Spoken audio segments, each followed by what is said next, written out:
You were on the final Cathedral album, backing vocals on Cathedral of the Damned. Yeah, how did that come about? That's pretty awesome. No, I don't think anyone's ever asked me about that. Um, I was in touch with Lee for some reason. Like, it's weird. Like, for some reason, we'll be in touch every like 5 years. I'll just get a random email from him or something. I actually bumped into him last year in London when we were playing a show over there, and that was really cool. We got to hang out for a minute. Yeah. I kind of like loosely know him. We were in touch. I don't even remember why. It was like we were emailing each other about something or nothing, and he mentioned that they were doing their last album, and I jokingly said, "Hey, if you need me to do like some kind of guest vocals on it, I'll totally do it." I was like totally a joke. He's like, "Yeah, sure." That's cool. Yeah. I'm like, I didn't think he was going to take me up on it. So he's like, "Yeah, I have this part in mind. You just write something for it." So he like let me just like write the verse, which I don't even know if I knew what the other lyrics were. So it probably has nothing to do with the rest of the lyrics in that song. It was simple as that. He basically called me out on my bluff, and it actually happened. Yeah, that's really cool. Yeah. um, so it's another band you're with, Static Abyss. You guys put out another album in June this year. Yeah, your second one. Yeah. Yourself and Greg. How did Static Abyss start? That was actually really fun because it was one of the fun things that came out of lockdown and all that shit here. Because everyone on Earth had the same story. Everything got all fucked up, and no one could do anything for a minute. But the thing is, with Greg, I need a sip of coffee for this story, or just to live, really. Coffee. So Greg is an engineer by trade. He has his own studio, and he's pretty well known and stuff like that. So during that period, he couldn't have actual human clients in his studio because of close quarters and all that sort of stuff. But he had this rare opportunity to set up his gear in this venue in San Francisco called the Great American Music Hall, which is one of my favorite venues. I've seen so many cool shows there. It's just one of those places where you walk in and it feels cool. I'm sure you've been somewhere like that. You just walk in, you're like, oh yeah, the sound is good, the atmosphere is good and all that. But he knew someone who had an in there, and he was able to set up his gear there. And he would have bands set up on the stage, and he would set up his recording gear like kind of like towards the end of the hall, so he could actually like earn a living and do sessions, and everyone was did their distance thing and all that. So it was great. And he just had this weird idea of doing something with me. This is before we knew he was going to get an Autopsy. We just kind of like knew him from the practice building because we'd see him in the halls, and I'd worked with him on some projects too, so I knew him fairly well. He just one day he called me. He's like, "Hey, I want to do a session with you at the Great American Music Hall." And before he even said what it was, I said, "Fuck yeah, I'm in. Let's do it," because I love that place. I'm like, record there? Yeah.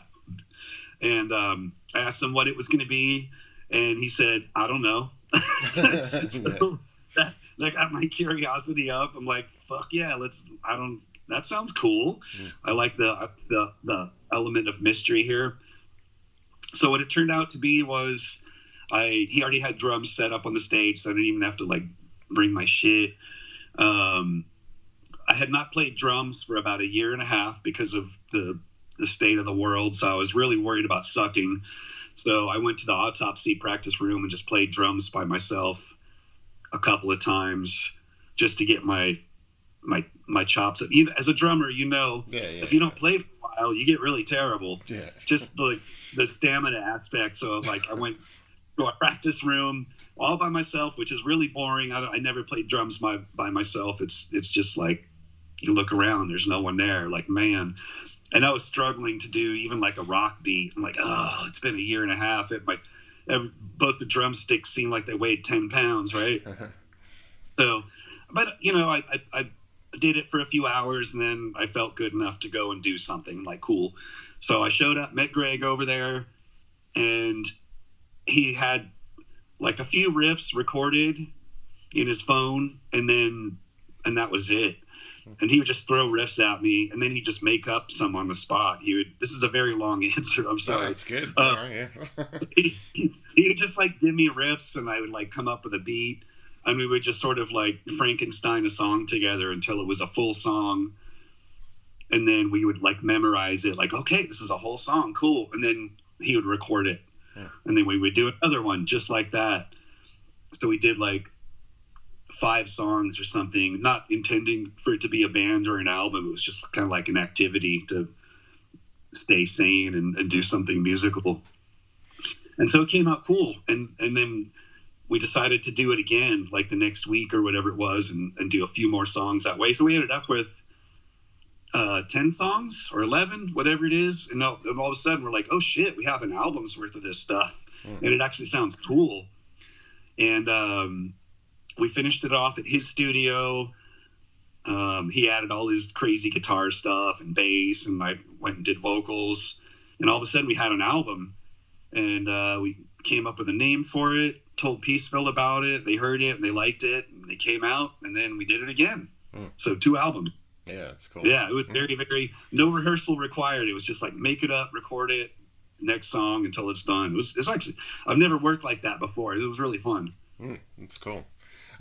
Because obviously both of you, in Autopsy, but Static Abyss doesn't sound like Autopsy. It has its own thing going on. Like, how did you sort of make that happen? Did you go in with something? You were saying it was just kind of a bit at a time, hey? Like, all those riffs are Greg's ideas.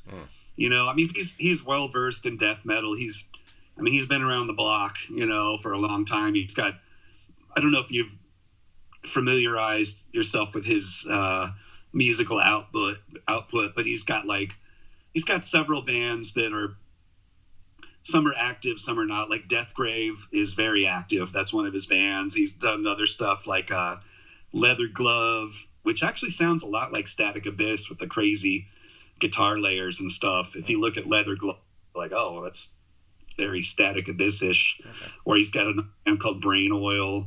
And he worked with Autopsy. He recorded our Puncturing the Grotesque record at his place. So he knows death metal, he knows Autopsy, but he also has his own weird Greg ideas, like all those bizarre guitar harmonies or anti-harmonies stacked up. Those are all his idea. So I just provided the drums and the vocals and the lyrics, and all the musical landscape was totally his doing. His brain is weird, man. So in a good way. Sorry? Oh, I just said in a good way. Oh, right. Yeah, cool. So do you think you'll get together, and will we get more Static Abyss in the future? I don't know. I all I can say is if he gets inspired to do it again, and if he asks me to do it again, I'll say yeah, for sure. Cool. I wouldn't be surprised. Yeah, no, good. Hope so, man. So Autopsy, the new album's out. You guys got plans, shows, that kind of stuff, yeah? Yeah, a little bit. We just finished our last show for the year. Oh, yeah. That this last weekend, and that was fucking sick.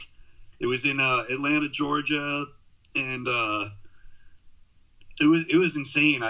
We played with a bunch of our basically our heroes. We played with Pagan Altar. We played with Legions of Doom, which had Scott Riegers from Saint Vitus on vocals, and Ron Holzner from Trouble on bass, and they were both super cool. I came up to Scott Riegers. I'm like, dude, I got into you guys when I was 16 in fucking 85, and he blew me away. He's like, man, I got turned onto you guys from my nephew who's a fan of yours. And it was super bizarre and so cool. And Coven was on the bill, and I got to meet Jinx Dawson and shit, and it was just like a crazy cool weekend. But we're done for the year. We've got a couple things coming up next year. We got a fest in Texas in March. We're playing Obscene Extreme in Czech Republic in July, which is supposed to be pretty wild and crazy, and it should be a good time. Yeah. We're confirming a couple of other things kind of like little details and shit. We would love to make a new album next year, just less hurry than the last 2 times. So we'll kind of like be a little more leisurely about it.